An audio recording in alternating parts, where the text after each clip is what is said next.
भारत को सिर्फ एक देश कहना अधूरा होगा। असल में ये एक जीती जागती भूवैज्ञानिक कहानी है। तो आज चलिए इसी कहानी के पन्ने पलटते हैं और देखते हैं कि भारत का ये अविश्वसनीय नक्शा आखिर बना कैसे।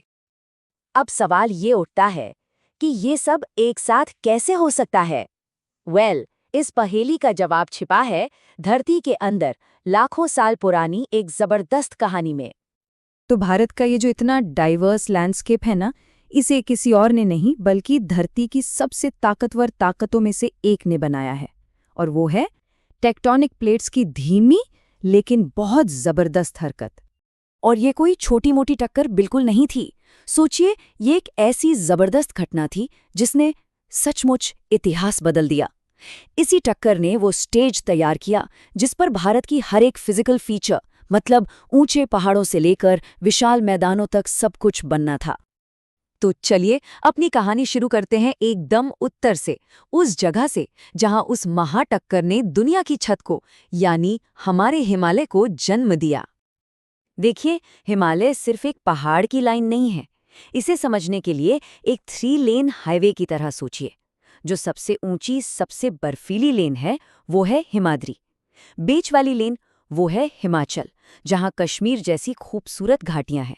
और सबसे बाहर वाली, सबसे निचली लेन वो है शिवालिक, जो मैदानों से मिलने वाली पहली पहाड़ी रेंज है। अच्छा, आप इन महान पहाड़ों से जैसे ही हम नीचे उतरते हैं ना, तो हम उस इलाके में पहुंचते हैं जिसे हिमालय ने ही जन्म दिया है अपनी नदियों से। और ये है भारत का विशाल और बेहद उपजाऊ उत्तरी मैदान। जरा सोचकर देखिए, लाखों साल तक इन 3 बड़ी नदी प्रणालियों ने पहाड़ों से मिट्टी और गाद लाकर यहाँ एक मोटी चादर सी बिछा दी।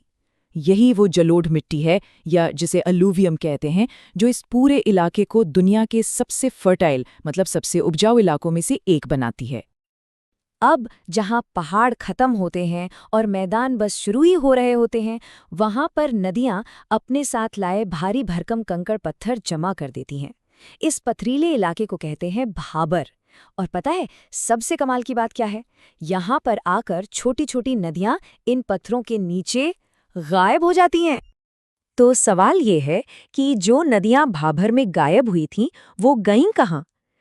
वो भाभर से जरा सा आगे जमीन से फिर बाहर निकल आती हैं। और इसी वजह से यहाँ एक गीला, दलदली और घने जंगलों वाला इलाका बन जाता है। इसी को तराई कहते हैं। और फिर आता है मैदानों का सबसे कीमती हिस्सा, खादर। ये नदी के किनारों की वो नई जलोढ़ मिट्टी है जिसे बाढ़ हर साल आकर फ्रेश कर देती है, नया बना देती है। और यही वो मिट्टी है जो इस पूरे इलाके को भारत का अन्न का कटोरा, यानी फूड बोल बनाती है।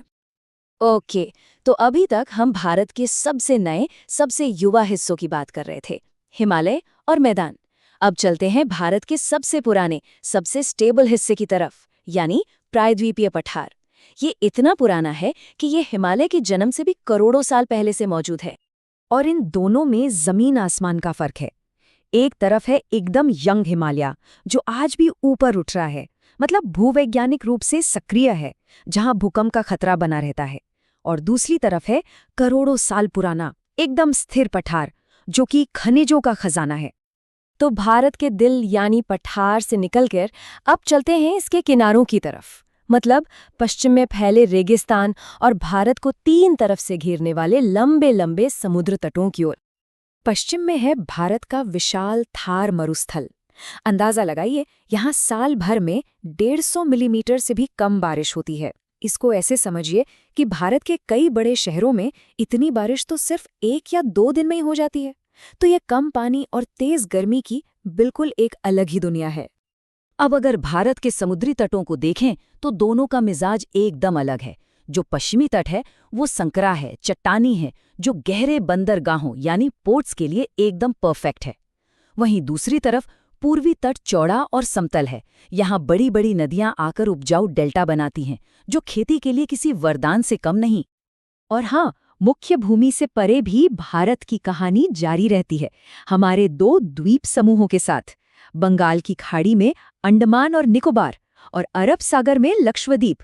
इन दोनों की अपनी एक अलग, अनूठी पहचान है। तो इस पूरी यात्रा का मतलब क्या है? इसका निचोड़ ये है कि भारत की ये सभी फिजिकल फीचर्स सिर्फ जमीन के टुकड़े नहीं हैं। ये वो चीजें हैं जो सीधे सीधे तय करती हैं कि किसी जगह का मौसम कैसा होगा, वहाँ की अर्थव्यवस्था कैसी होगी और वहाँ लोगों का जीवन कैसा होगा। इस रिश्ते को यहाँ हम बिल्कुल साफ साफ देख सकते हैं। देखिए कैसे सब जुड़ा है। हिमालय से निकली नदियां मैदानों को सींचती हैं और यही मैदान पूरे देश को खाना खिलाते हैं। पठार से मिले खनिज उद्योगों को चलाते हैं, तो समुद्री तट व्यापार के लिए दरवाजे खोलते हैं। ये एक पूरा इंटरकनेक्टेड सिस्टम है, जहां हर एक हिस्सा दूसरे के लिए बहुत जरूरी है। भारत की ये भूवैज्ञानिक कहानी ये अभी खत्म नहीं हुई है, ये आज भी लिखी जा रही है। और ये हमें एक बहुत ज़रूरी बात याद दिलाती है कि हमारा ग्रह, हमारी धरती लगातार बदल रही है।